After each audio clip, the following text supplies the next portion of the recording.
નમસ્કાર મિત્રો, તો આજે આપણે એકદમ ટેસ્ટી અને ઓછા તેલનો હેલ્ધી એવો નાસ્તો બનાવશું જે બાળકોને ટિફિન માટે આપી શકાય કે પછી સવારે નાસ્તા માટે. તેના માટે આપણે એક બાઉલમાં 1 કપ જેટલો સૂજી એટલે કે રવો લઈ લઈશું.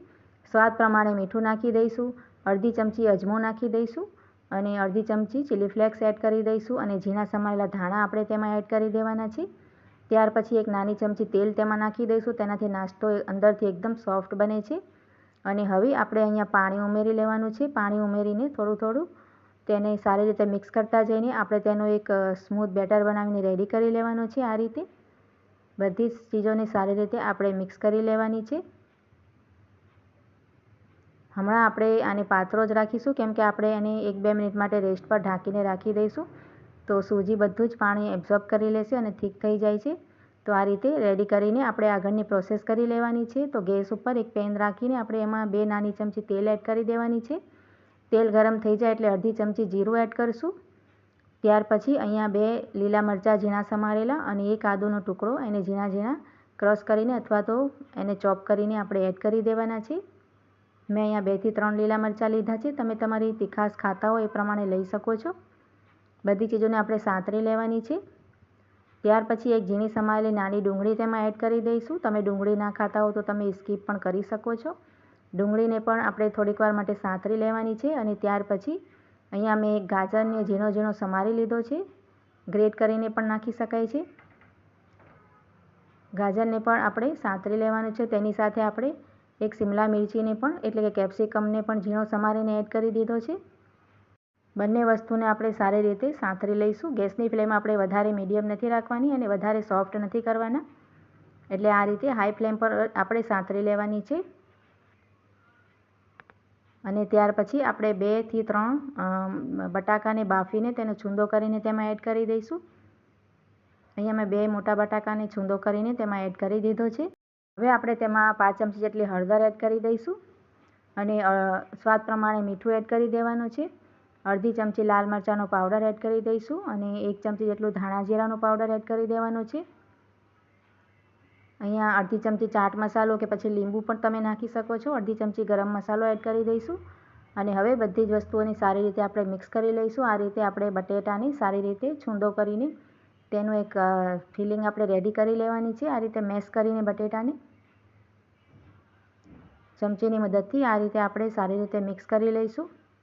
તો અહીંયા મેં સારી રીતે બધી જ વસ્તુને મેશ કરીને રેડી કરી લીધી છે. તમે જોઈ શકો છો. હવે આપણે ગેસની ફ્લેમ ઓફ કરી દઈશું અને તેમાં ઝીણા સમારેલા ધાણા એડ કરી દેવાના છે અને ગેસથી તેને નીચે ઉતારીને આપણે ફિલિંગને ઠંડી કરી લઈશું.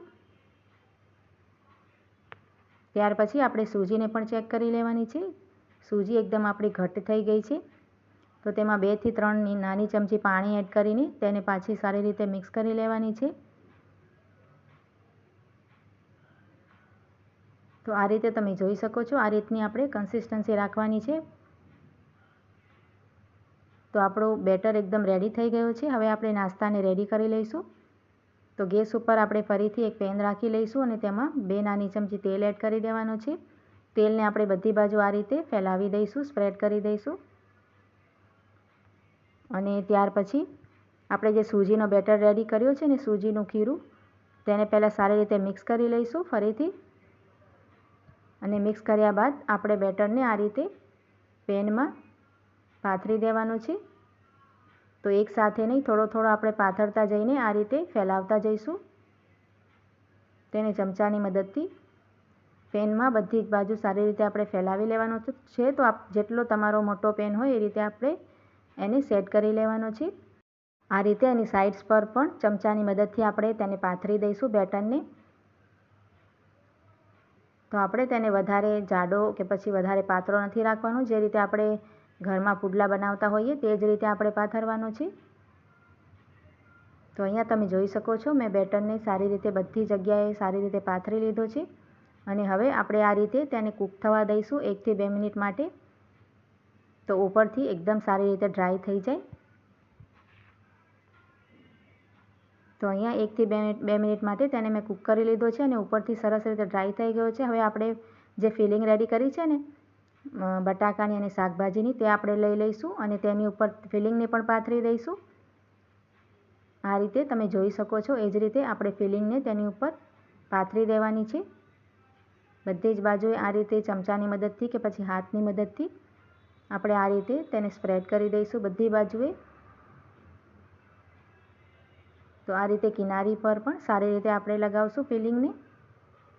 તો તમે જોઈ શકો છો મેં સારી રીતે ફિલિંગને પાથરી દીધી છે. અને હવે આપણે જો બેટર છે ને બીજો બચેલું તે આપણે એની ઉપર પાથરી દઈશું ફરીથી. સૂજીનો જે આપણે બેટર રેડી કર્યો છે તેની પાછી એક લેયર આપણે ઉપર પાથરી દેવાની છે. અને બટેકાની જે ફિલિંગ છે ને તેને સારી રીતે કવર કરી લઈશું આપણે સૂજીના બેટરની મદદથી. આ રીતે બધી બાજુએથી સારી રીતે કવર કરી લેવાનું છે આપણે.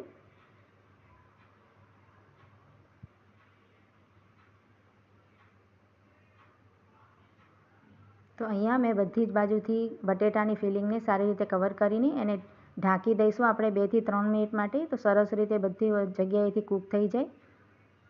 તો તમે જોઈ શકો છો એકદમ ડ્રાય થઈ ગયો છે અને કૂક પણ થઈ ગયો છે. હવે આપણે તેને ફ્લિપ કરી લેવાનું છે. આ રીતે ઉપર એક મોટી પ્લેટ રાખીને એને પલટાવી લઈશું. આ રીતે આપણે ફ્લિપ કરી લઈશું. તમે જોઈ શકો છો એકદમ સારી રીતે આપણે જો નાસ્તો છે ને રેડી થઈ ગયો છે. હવે બીજી બાજુએથી પણ આપણે તેને કૂક કરવાનું છે. એટલે આ રીતે પાછો પેનમાં નાખીને આપણે સરસ રીતે ઢાંકીને શેકી લઈશું તેને. તો ખૂબ જ જલ્દીથી શેકાઈ જાય છે. તેને વધારે ટાઈમ પણ નથી લાગતો. તમે જોઈ શકો છો એકદમ સરસ રીતે કલર આવી ગયો છે અને અંદરથી સરસ રીતે કૂક પણ થઈ જાય છે. હવે આપણે તેને પ્લેટમાં લઈ લીધો છે. આ રીતે એકદમ ટેસ્ટી અને ચટપટો એવો નાસ્તો આપણો બનીને બિલકુલ રેડી છે. આ રીતે આપણે પીઝા કટરની મદદથી કે પછી નાઈફની મદદથી તેના પીસેસ કરી લેવાના છે.